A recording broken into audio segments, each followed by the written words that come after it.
All right, what's your name? My name is Dr. Joseph A. Beneventin. What happened with the woman in the freezer? Okay, I go there every day to feed the parrots. I've been going there almost 25 years. One day I go there and Bob told me that Mary passed away. I go in the room and she was inverted on a 180. Her pelvic was like in your face. The thing was, I told Bob, I said, okay, Miramar has a cemetery, national cemetery for us veterans. I said, let's go there and bury Mary. What happened was, I smoked some weed and I passed out for like 5 hours. When I got up to drive from Ally Gardens back to Claremont, I don't know how I did it, but it was like God. Driving my truck all the way back to Claremont. Yeah. What happened was, I asked him, I said, you know, there's a freezer back there, and I passed out. So the next day, I went behind the bird cage and I opened the freezer, and Mary was in there. And I said, why'd you do this? He said, well, I need the money. I said, what money? He said, Mary took all the equity out of the house. She paid $189,000 for the house. She took all the money out of the house and gave it to her sister. So what happened, I said, you can't do this. This is against the law. I'm going to go home and call Homicide.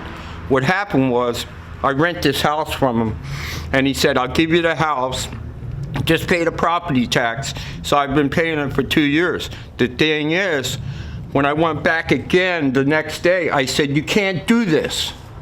He said, why not? I said, this is against the law. You can't do this. You got to bury her in the ground. And I said, on top of that, Mary told me this a long time ago. If she passes away, she wants to be buried in Missouri, because I'm from New York, and I say Missouri. I don't say Missouri. She wants to be buried next to Uncle Pat in the cemetery. And Bob said, no. I said, you can't do this. So he went in the room and got a shotgun and he loaded it. And he said, next time you talk about this, guess where you're going? So Wait, let me have you back up. How did Mary die? Mary died of natural causes. She was 400 pounds. When she passed away, she was 98. The thing was, she wouldn't eat. So I go over every day I went over for the parrots, I used to feed her. And Bob said, what are you doing? I said, I'm feeding Mary. I said, I know Mary 30 years. I'm taking care of Mary. I said, I'm taking care of you too. So the thing was...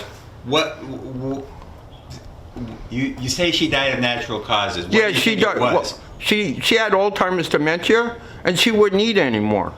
Did Bob have dementia? Sorta. He used to have mini strokes. Yeah. And okay. Well, I saw her autopsy report, and that report said that he forced you at gunpoint to help him put her in the freezer. Oh, I didn't do that. I had nothing to do with that. You had nothing to do with what? Putting Mary in the freezer. I had nothing to do with that.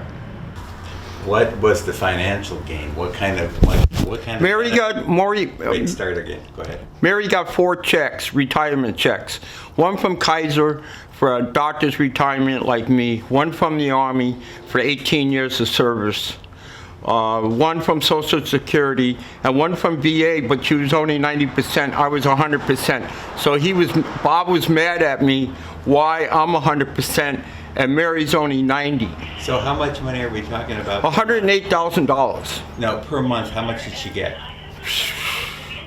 I would say at least 10 grand a month, tax free. Wow. If she was in the freezer, how was her husband able to cash those checks?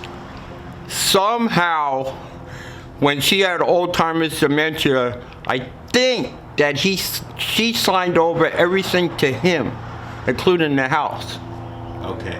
What do you think he did? Well, he did it for financial gain because Mary took all the equity out of the house. So he had to pay the mortgage back. The only way to pay the mortgage back was the 4 checks that Mary was getting. So let me have you clarify. Did you at any time help put Mary's body in the freezer? No way. No way. I had nothing to do with that. I was stoned. I passed out in the backyard. When I woke up, I was still stoned. I drove from Allied Gardens all the way back to Claremont. How I did that, I don't even remember driving back. Was she in the freezer before you left and drive back to Claremont? I don't know because I never looked. The freezer was plugged in this whole time, right? I don't even know if there was a freezer at the time I passed out. All right. But the next day when I went... How long do you figure her body was in the freezer? 10 years. Because I wrote the date down. You had a stroke in December of 23, right? Right, 23. So when was her body put in the freezer? I would say 2013. She was gone for at least 10 years, not 9 years. Because I wrote the date down. And by writing the date down, I figured that he was going to, bury her at either Miramar or in Missouri. Okay. And he never did. So what happened was, I told Homicide this. Well, what did Homicide say about the financial fraud? They said, well, we got to prove it. And they said, what are the 4 digits? It was 9 o'clock at night on the 23rd of December of 23 when they came over to talk to me. They said, why did he do it? I said, well, let me go in the house and get the statement from North Island Federal Credit Union. And it had 4 digits, the last 4 digits of 4 checks up on the top. Homicide said, what's this? I said, one's Army retirement, one's doctor's retirement, one is SSI retirement, and the other one was Kaiser Doctors Benefits Like Us retirement. Did Homicide ever think you were a suspect as part of the financial fraud? I had nothing to do with it. I have my own money. Why do I need money from somebody else? No, they just told me to lay low, and I've been laying low. But the problem is, I like to know about Mary. I mean, it's her privacy. But the thing is, he put her in the freezer, and threatened to kill me, 2 or 3 times with that shotgun. And I got scared, so the thing was... Why did he threaten to kill you? Because Mary was in the freezer. And he didn't want me to call Homicide. He said, you call Homicide, I'm going to burn the house down. I said, go ahead, it's your house, burn it down. But do you think there's any possibility that Bob killed her and she didn't die of natural causes? No. He's mean. He was mean to me for over 20 years. But the thing is, I don't, hypothetically, I don't think he would have done that. Because the day I got there, she was already, rigor mortis set in. So her body was stiff, but her body was in a 180 like this. And her pelvic was like right here, like in your face. And I said, when she died? He said, probably yesterday. I said, you don't know when she died? He said, after you fed her and left, I think that's when she died. But the thing was, why was her body like this in a 180 and her pelvic was in the air? So I didn't have... She was naked in the freezer. Yeah, she was naked. Because the thing was, I told her... Why would she be naked when she died like that? Because she walked around the house with no clothes on. And every time I used to go there, I'd get a bathrobe and put it on her. I said, you can't be doing this, Mary. You gotta wear some clothes, please. All right, anything else you have to say? What do you think the community needs to know? There's been a big mystery about all of this. Well, you see, the thing was, I told Homicide on December 23rd when I reported this because he had a heart attack and a stroke. Wait a minute. He had a stroke. The family came out from Kentucky. The only reason the family... And you told the family that the body was in the back, right? Right. But the only reason the family came out because I'm not blood. And I can't make decisions for him while he was in Kaiser. So I called Wendy to come out here to make decisions for Bob because I can't do it. I'm not related. So she came out, and Wendy... Well, it wasn't Wendy that came out. It was the husband of Wendy, Mark, and it was his son, Scott, that came out. And the thing was, I was cleaning the house so Bob can come back to the house. Hey, let me ask you something. What's going to happen to you? Because Bob owns this house, right? I have no idea. I have to move. I have nowhere to go. How long have you been living in Bob's house here? Since 1997. Did you continue to pay rent, or did he No, let you I live paid there for free? No, I paid rent for $1,000 a month, but in August of 23, he said, "I give you the house, just pay the property tax." And I paid it 5 times already, the property tax. And I told Wendy this, that he said literally, "I'm not going to give you the deed, just pay the property tax and you can have the house." I said, "What about the deed?" He said, "Well, it's downtown in the county building." Do you think you're going to get evicted from that house? Yes. Why? Even though Bob said he gave me the house, she said she was going to talk to her father. I don't know if she did or not, but I told Wendy, I said, for almost 27 years living here, I went over your dad's house every day, and I took care of him. I gave him his metformin every day. I took care of the man. At the end, within the last 6 months of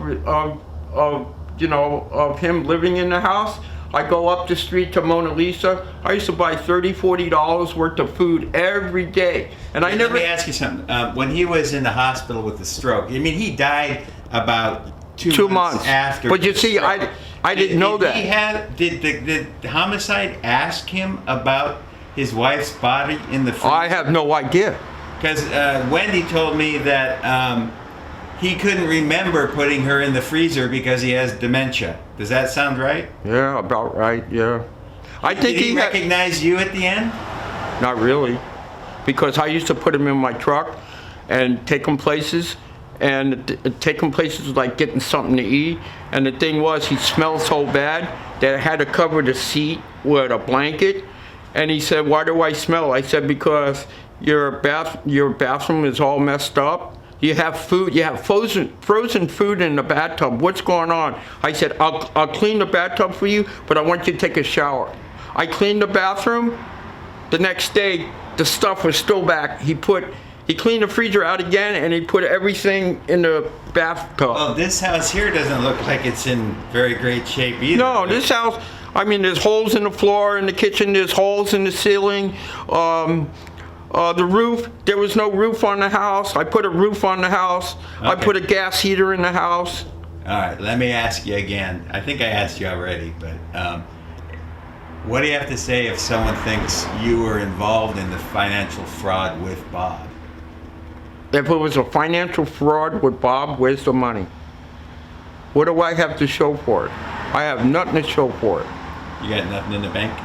I have zero. Well, I got $400,000 in the bank, but that's my money.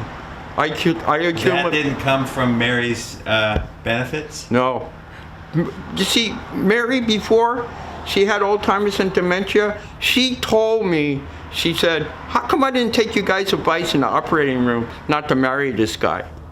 I said, "Well, I mean, for 9 years, you say he was in the freezer and Bob was collecting the benefits, and you're Bob's best friend.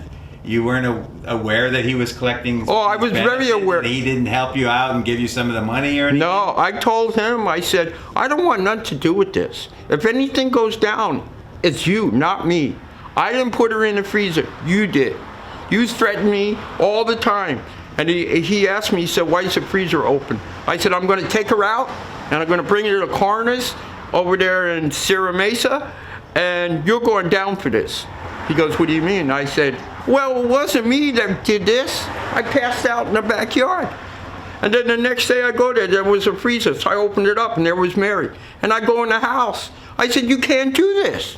You got to bring her to either Miramar, Veterans Cemetery, or you're going to bring it to Missouri next to Uncle Pat." He said, "Walk me through what he said to you when he threatened you with a gun." He went in the room. He got an 870. I told Homicide this. I said, "You know what an 870 Remington is?" He said, "I have no idea." I said, "It's a shotgun." That's what he threatened me. Walk me through it. What did he do and what did he say? Well, he went in. There was a spare room where when Wendy came out here in the 80s, she lived in that room. The thing was, when Wendy left, the room was vacant, so he used to put everything in the room. But he went in? Excuse me? He went into the room and got the gun? Yeah, he went in the room. I don't know if he even loaded it, because it was a single It wasn't a side-by-side, it was a single barrel. Right. And I said, is that loaded? He goes, you want to find out? So I said, screw this. I said, you know what? I ain't feeding the parrots, I'm out of here. When you stop What did threatening, he say to you when he was holding the gun? he said, you want to die? I said, well, not really. You know, I love life. Right. What did you do when you were working before you were retired? I was a doctor at Kaiser. You were a doctor at Kaiser. What I kind of used to doctor? work a trauma surgeon, but I got hired as a general surgeon. Wow. What do you do now? Retired. Uh-huh. VA retired. Okay. What's your VA history? I got PTSD. I got a bad case of it. I was in Vietnam, so you know, it Right. kind of carried over. When I Okay. got out after 10 years, I don't have. Where'd you serve? Vietnam? Yeah, in Okay. Vietnam. All right. Thanks.